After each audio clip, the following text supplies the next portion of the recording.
Hello बच्चों, Narendra sir की GK और जीएस क्लास में आपका बहुत बहुत स्वागत है। इस वीडियो में आपको जीके, जीएस, जीएस, सी, स्टैटिक जीके के 30 क्वेश्चन बताएंगे जो कि आने वाली सभी परीक्षाओं में, चाहे आपकी सेंटर की परीक्षा हो, चाहे स्टेट की परीक्षा हो, स्पेशली आपके एसएससी की, चाहे सीजीएल है, चाहे जीडीए, चाहे सीपीओ है, चाहे आपके एसआई की सर्विस है, चाहे सीएचएसएल पर सर्विस, बैंक की कोई सर्विस, चाहे क्लरिकल है, चाहे पीओ है, रेलवे की कोई सर्विस है, चाहे ग्रुप डी की है, चाहे एनटीपीसी की, चाहे आरपीएफ की है, आपकी पुलिस है, डिफेंस है, सिविल सर्विस है, स्टेट की सर्विस है, सभी में ये क्वेश्चन बड़े महत्वपूर्ण होंगे। और हम हिस्ट्री से, पॉलिटी से, इकोनॉमिक्स से, ज्योग्राफी से, स्पोर्ट्स से, डिस्कवरी से, इन्वेंशन से, डे से, अवार्ड से, आपको स्टैटिक जीके से, साहित्य से, लोक नृत्य से, आपके साइंस से जो कि भौतिक विज्ञान, रसायन विज्ञान है, आपको जीव विज्ञान है, चिकित्सा विज्ञान है, आप कृषि विज्ञान है, कंप्यूटर साइंस क्वेश्चन भी ले रहे हैं क्योंकि जीडी में कंप्यूटर साइंस के क्वेश्चन भी आ रहे हैं। तो हम सभी विषयों का संकलन अपने वीडियो में ले रहे हैं। तो आज इस वीडियो का हमारा पहला क्वेश्चन होगा, पहला ज्ञात गुप्त शासक कौन था? श्रीगुप्त, चंद्रगुप्त, घटोत्कच और कुमारगुप्त प्रथम। तो आपका राइट आंसर हो जाएगा, वो आपका होगा 1 इज द राइट आंसर। यानी पहला जो गुप्त शासक है वो श्रीगुप्त है। और ये आप ये मत समझना कि मौर्य, जो चंद्रगुप्त मौर्य भी हुआ था, चंद्रगुप्त मौर्य, तो वो ईसा से भी 300-400 साल पहले, यानी कि 2500 साल पहली बातें हैं। और ये जो गुप्त वंश है वो जो कि ईसा के बाद आपका 300 शताब्दी की जो बात हैं, जो ये कि जो चंद्रगुप्त इसमें रहा है। तो श्रीगुप्त पहला शासक है। तो 1 इज द राइट आंसर, 1 इसका आंसर लॉक कर लीजिए। नेक्स्ट क्वेश्चन है, चीनी यात्री फाहियान किस गुप्त शासनकाल के दौरान भारत आया था? तो आपका राइट आंसर हो जाएगा, वो आपको होगा 3 is right answer.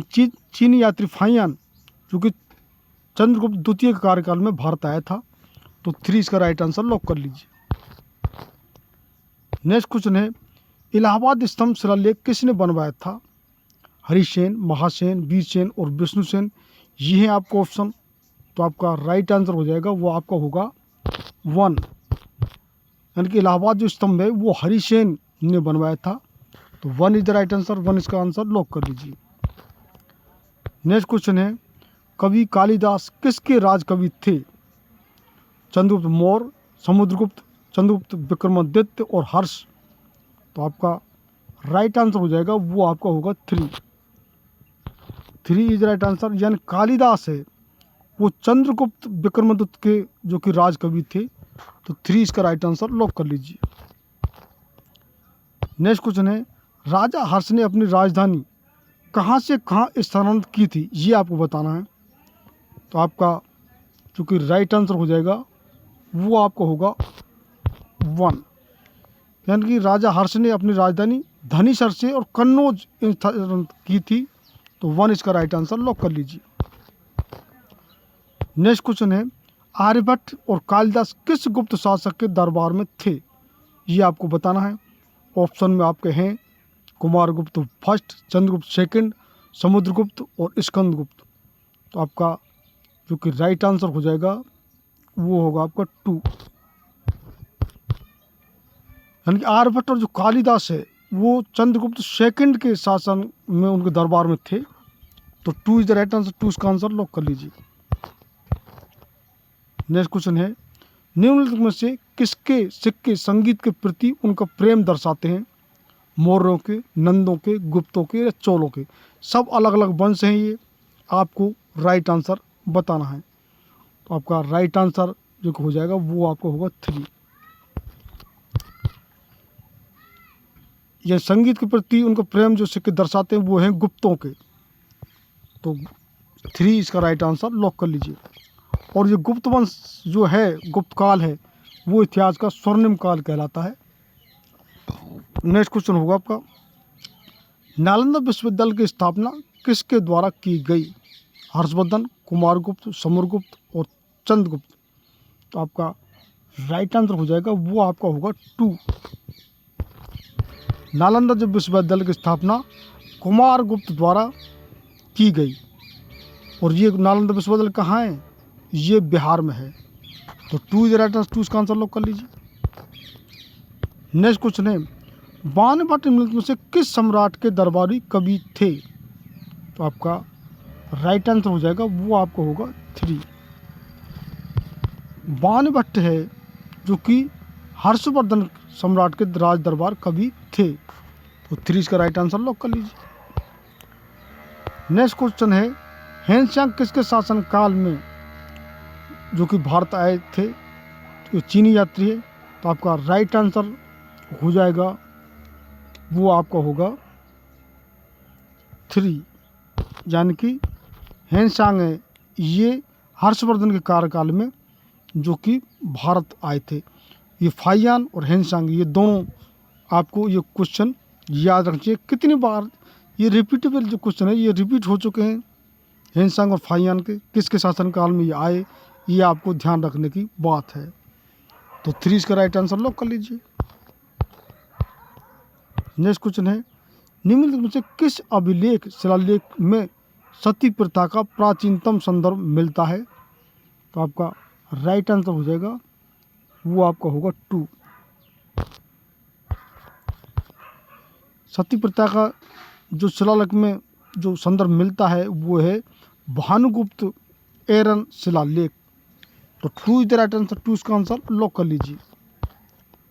Next question है, हर्षचरित निम्नलिखित में से किसके द्वारा लिखी गई थी? तो आपका जो कि राइट आंसर हो जाएगा, वो आपका होगा 2। हर्षचरित है वो बाणभट्ट द्वारा लिखी गई थी। तो 2 इसका राइट आंसर लॉक कर लीजिए। नेक्स्ट क्वेश्चन है, अजंता एलोरा गुफाएं भारत के किस राज्य में स्थित हैं? बिल्कुल सिंपल क्वेश्चन है, कितनी बार रिपीट हो जाएगा, कितनी बार एग्जाम में आता है। तो आपका जो कि राइट आंसर हो जाएगा, वो आपका होगा 3। अजंता और एलोरा की जो गुफाएं वो कहाँ है? महाराष्ट्र में स्थित हैं। तो 3 इसका राइट आंसर लॉक कर लीजिए। नेक्स्ट क्वेश्चन है, विक्रमशिला विश्वविद्यालय की स्थापना किसने की थी?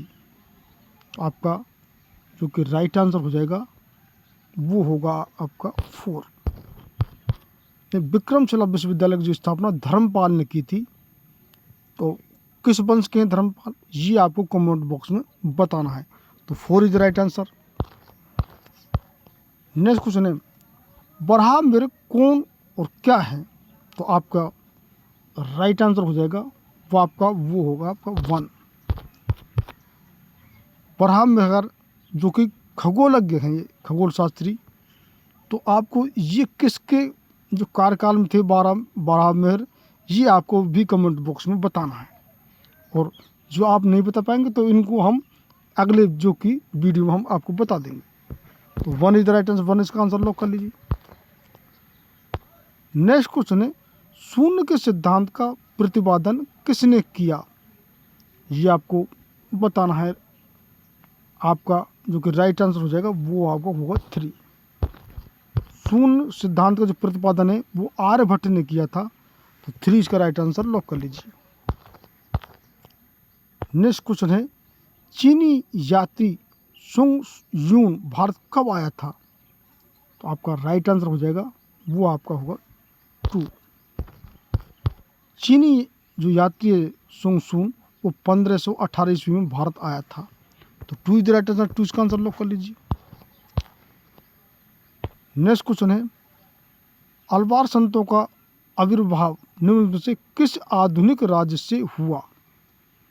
तो आपका राइट आंसर हो जाएगा, वो आपका होगा 1। तो ये जो कि अलवार संतों का जो आविर्भाव है वो तमिलनाडु से हुआ। तो 1 इज द राइट आंसर, 1 इसका आंसर लॉक कर लीजिए। नेक्स्ट क्वेश्चन है, लिच्छवी दोहित्र किसे कहते हैं? तो आपका राइट आंसर जो कि हो जाएगा, वो आपका होगा 4। लिच्छवी दोहित्र वो समुद्रगुप्त को कहते हैं, और नेपोलियन बोनापार्ट भी समुद्रगुप्त को ही कहते हैं। बहुत शक्तिशाली ये गुप्त वंश में जो कि समुद्रगुप्त हुए हैं। तो 4 इज द राइट आंसर, 4 इसका आंसर लॉक कर लीजिए। नेक्स्ट क्वेश्चन है, औदंतपुरी शिक्षा केंद्र निम्न में से किस राज्य में अवस्थित है? बंगाल, गुजरात, बिहार और तमिलनाडु। तो आपका जो कि राइट आंसर हो जाएगा, वो आपका होगा 3। ओदंतपुरी शिक्षा केंद्र है, वो बिहार राज्य में अवस्थित है। तो 3 इज राइट आंसर, 3 इसका आंसर लॉक कर लीजिए। नेक्स्ट क्वेश्चन है, गुप्त काल शासन के दौरान निम्न से कौन सा सिक्का चांदी में जारी किया गया था? तो आपका राइट आंसर हो जाएगा, वो आपका होगा 3 रुपया का। तो 3 इज राइट आंसर, 3 इसका आंसर लॉक कर लीजिए।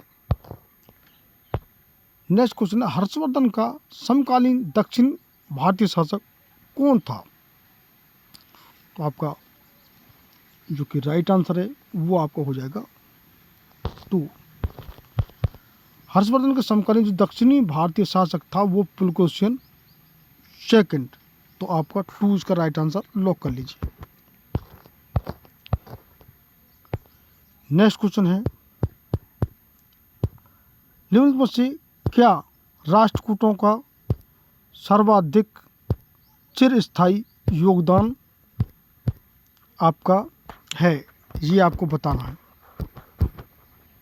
तो आपका राइट आंसर हो जाएगा, वो आपका होगा 2। राष्ट्रकूट सर्वाधिक चिरस्थायी योगदान है वो कन्नड़ काव्य के 3 कवि पंपा, पोत्रा और आपका रात्रा तथा कैलाश मंदिर। ये आपका उनका चिरस्थायी जो कि योगदान है इतिहास में। तो 2 इज राइट आंसर, 2 इसका आंसर लॉक कर लीजिए। नेक्स्ट क्वेश्चन है, रवि कीर्ति जो एक जैन थे और जिन्होंने ऐहोल प्रशस्ति की रचना की थी को किसका संरक्षण प्राप्त था? ये आपको बताना है। तो आपका जो कि राइट आंसर हो जाएगा वो आपका होगा 3।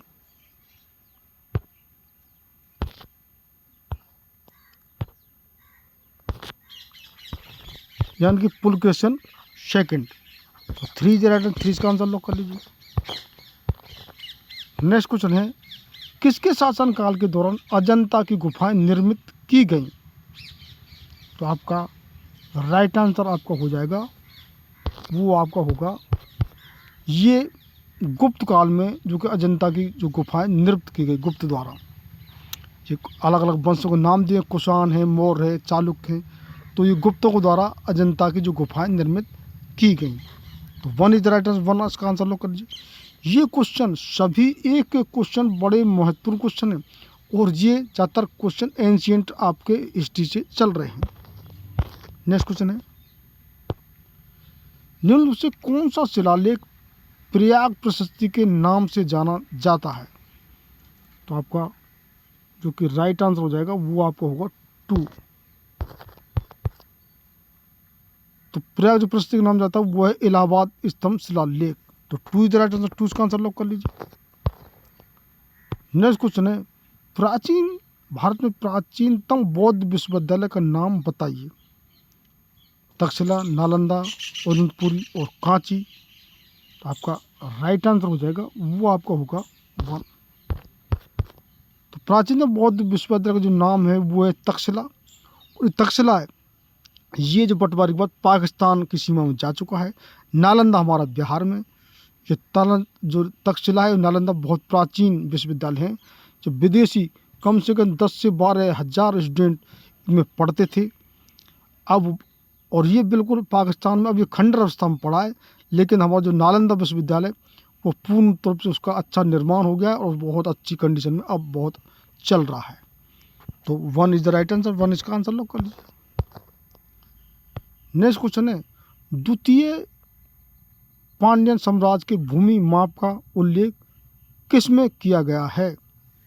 तो आपका राइट आंसर हो जाएगा वो आपका होगा 1, यानी कि बलवईपुरम तांबे की प्लेटों में। तो 1 इज राइट आंसर, 1 इसका आंसर लॉक कर लीजिए। नेक्स्ट क्वेश्चन है, गुप्त वंश का अंतिम शासक कौन था? तो आपका राइट आंसर हो जाएगा वो आपको होगा 2। गुप्त वंश का अंतिम शासक है वो विष्णुगुप्त था। तो 2 इसका राइट आंसर लॉक कर लीजिए। नेक्स्ट क्वेश्चन है, चालुक्य शासन पुलकेशिन की हर्षवर्धन पर विजय का वर्ष कौन सा था? तो ये आपको वर्ष बताना है, तो आपका राइट आंसर हो जाएगा, वो आपका होगा 3। चालुक्यों की जो शासन पुलकेशन की हर्षवर्धन विजय वो 622वीं ईस्वी में, जो कि हर्षवर्धन पर उन्होंने विजय प्राप्त की थी। तो 3 इसका राइट आंसर लॉक कर लीजिए। तो ये जो कि हम आपको बताई सभी विषय कितने हमारे मिक्सर क्वेश्चन है, ये सभी क्वेश्चन आपके जो कि हिस्ट्री के क्वेश्चन रहे, और वो भी आपके एंशियन हिस्ट्री के क्वेश्चन। तो ये प्राचीन जो कि हिस्ट्री के क्वेश्चन, तो हम इस तरीके से कितने जो हम बता रहे हैं वो विषय हमारे मिक्सर क्वेश्चन है, कितने हमारे हिस्ट्री पर, पॉलिटी पर, कॉन्स्टिट्यूशन पर, स्पोर्ट्स पर, आपको जो साइंस पर अलग से स्पेशल भी वीडियो हैं। तो निश्चित रूप से आप हमारे सभी वीडियो को देखिए, और जिन बच्चों ने चैनल सब्सक्राइब नहीं किया है वो चैनल को ज़रूर सब्सक्राइब कर लें। और हाँ, हम आप एक वादा और ज़रूर करते हैं, क्योंकि जो बच्चे होशियार हैं जब 3-4 साल तैयार करें तो उनका तो पहली बार में सिलेक्शन हो जाएगा, तो उनको तो एडवांस में कॉन्ग्रेचुलेसन। लेकिन जो बच्चे 2-3 साल हमारे चैनल से जुड़ जाएंगे, तो हम जीके जीएस से नहीं, हम जीके जीएस में कोई क्वेश्चन छोड़ेंगे नहीं, लेकिन हम इसके अलावा इंग्लिश, मैथ, रीजनिंग और अब हिंदी भी चालू करें। कितनी परीक्षा ऐसी हैं जिनमें इंग्लिश जगह हिंदी जो कि आती है, हिंदी बच्चे करते हैं। यानी संपूर्ण तैयारी किसी भी जो परीक्षा के, चाहे सेंटर को चाहे स्टेट को, कैसी भी परीक्षा हो, तो वो आप निश्चित रूप से जो बच्चे हमसे 3-4 साल जुड़े रहे वो ज़रूर फाइट कर जाएंगे। हम ये बात कर रहे हैं क्योंकि हम सभी चीज़ें आपको जीरो से एडवांस लेवल तक बता रहे हैं। कोई क्वेश्चन जी के जीएस में कोई छूटेगा नहीं। करंट अफेयर का भी हम कितनी बातें साथ ही बता रहे हैं, लेकिन हफ्ता में एक करंट अफेयर का जो वीडियो भी हम निश्चित रूप से डाल रहे हैं। तो और जो हम ये आपको कितने वीडियो डाल चुके हैं, तो निश्चित रूप से इनको आप देखें कितने प्लेलिस्ट बन चुके, कितने हम प्लेलिस्ट बना रहे हैं, क्यों हमारे इन सभी विषयों पर वीडियो डल चुके हैं। इंग्लिश पर तो बहुत, साइंस पर बहुत वीडियो डल चुके हैं, और इन पर हम मिक्सर भी हैं और हमारे स्पेशल भी सभी विषयों पर जो कि क्वेश्चन हैं। तो if you haven't watch my previous video, first of all watch those videos, do subscribe my channel and press I welcome button to get regular update of my videos. Thanks for watching my video. Have a nice day.